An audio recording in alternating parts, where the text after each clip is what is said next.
Pada bagian ini menjelaskan mengenai dinamika Pancasila dalam sejarah bangsa. Ini masih lanjutan dari bab yang tadi.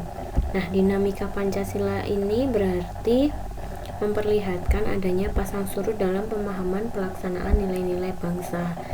Dikategorikan menjadi 4 periode, yaitu awal kemerdekaan, yang kedua periode Orde Lama, ketiga periode Orde Baru, dan yang terakhir adalah periode Reformasi. Pada masa awal kemerdekaan, dengan ditetapkannya Pancasila dan UUD 45 oleh PPKI pada tanggal 18 Agustus 1945 merupakan modal berharga bagi terselenggaranya roda pemerintahan negara Republik Indonesia, seperti yang sudah kita bahas pada part 1 tadi. Selanjutnya, pada masa Orde Lama, Pancasila dipahami berdasarkan paradigma yang berkembang pada situasi dunia yang diliputi oleh tajamnya konflik ideologi. Masa Orde Lama adalah masa pencarian bentuk implementasi Pancasila terutama dalam sistem kenegaraan. Namun, praktik kenegaraan tidak berdasar Pancasila yang menimbulkan krisis dan stabilitas pemerintahan terganggu. Nah, pada masa Orde Lama itu kan ada masa transisi dari masyarakat yang semula terjajah ke masyarakat yang merdeka. Akibatnya di masa ini juga banyak terjadi konflik ideologi. Ada konflik ideologi barat, konflik ideologi Islam, konflik ideologi kebangsaan, dan konflik ideologi komunis. Akibatnya pada masa ini keamanan juga sering terganggu gitu, seperti adanya berbagai pemberontakan di daerah di Indonesia. Misalnya di Madiun ada pemberontakan oleh kelompok komunis, atau pemberontakan Darul Islam, Tentara Islam Indonesia. Nah, itu sebagai salah satu contoh-contoh bentuk ketidakstabilan negara pada masa Pancasila di era Orde Lama. Nah, pada masa Orde Baru ini lebih digalakkan ingin melaksanakan Pancasila dan UUD 45 secara murni dan konsekuen sebagai kritik terhadap Orde Lama yang telah menyimpang dari Pancasila. Nah, pada masa ini terdapat kebijakan pemerintah terkait penanaman nilai-nilai Pancasila, yaitu pedoman penghayatan pengamalan Pancasila atau yang dulu lebih sering dikenal dengan nama P4. Namun, beberapa tahun kemudian, kebijakan-kebijakan tersebut ternyata tidak sesuai dengan jiwa Pancasila, malah ditunggangi unsur politik. Walaupun terjadi peningkatan kesejahteraan rakyat dan penghormatan dari dunia internasional, tapi kondisi politik dan keamanan dalam negeri tetap rentan. Selanjutnya, pada masa reformasi, pemerintah berupaya mengoreksi penyelewengan yang dilakukan pada masa Orde Baru.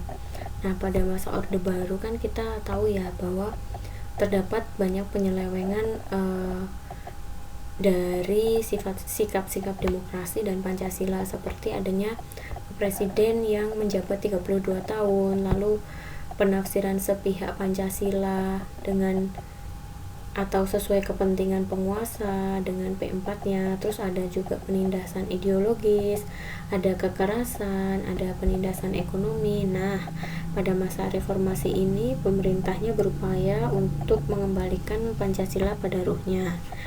Lalu penegakan hukum sudah mulai lebih membaik daripada masa Orde Baru. Hak-hak rakyat mulai dikembangkan dalam tataran elit maupun dalam tataran rakyat bawah. Mulai diselenggarakan pemilihan umum yang dilakukan secara demokrasi. Namun, sangat disayangkan para elit politik yang mengendalikan pemerintahan dan kebijakan kurang konsisten dalam penegakan hukum. Terbukti masih banyak terjadi kasus-kasus korupsi, kolusi, nepotisme di era-era reformasi ini. Selanjutnya adalah tantangan terhadap Pancasila dalam kehidupan berbangsa dan bernegara. Yang pertama adalah meletakkan nilai-nilai Pancasila tidak dalam posisi sebenarnya, sehingga nilai-nilai Pancasila menyimpang dari kenyataan hidup berbangsa dan negara. Yang kedua, lunturnya nilai-nilai Pancasila yang menjadi pedoman kehidupan berbangsa dan negara. Seperti yang dapat kita lihat kondisi sekarang ya, mulai banyak nilai-nilai Pancasila yang sudah tidak diterapkan lagi oleh masyarakat. Contoh kecil, di lingkungan kita sudah mulai jarang ditemukan gotong royong, musyawarah mufakat, itu sudah jarang ya. Semua lebih mengutamakan kepentingan individu seperti itu. Lalu banyak juga perpecahan yang terjadi di negara kita akhir-akhir ini, misalnya konflik agama atau konflik ras atau konflik suku. Itu merupakan tantangan terhadap penerapan Pancasila di kehidupan berbangsa dan bernegara. Pancasila pada hakikatnya merupakan filosofis Grundslag dan Weltanschauung. Artinya, filosofis Grundslag adalah dasar filsafat karena mengandung unsur-unsur seperti alasan filosofis berdirinya suatu negara, dan setiap produk hukum di Indonesia harus didasarkan nilai Pancasila. Contohnya adalah Undang-Undang 1945. Artinya di sini Pancasila merupakan sumber dari segala sumber hukum. Lalu Weltanschauung atau pandangan hidup bangsa, karena Pancasila mengandung nilai-nilai agama, budaya, dan adat istiadat.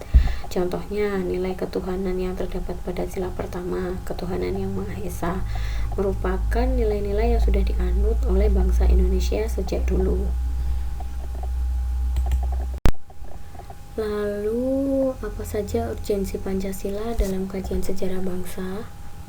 Nah, yang pertama adalah pengidentikan Pancasila sebagai sebuah ideologi. Yang kedua adalah penyalahgunaan Pancasila sebagai alat justifikasi kekuasaan rezim tertentu. Yang ketiga, melemahnya pemahaman dan pelaksanaan nilai-nilai Pancasila dalam kehidupan berbangsa dan bernegara. Seperti kasus di awal tahun era reformasi 998, itu muncul anggapan bahwa Pancasila sudah tidak berlaku lagi karena dianggap sebagai produk rezim Orde Baru.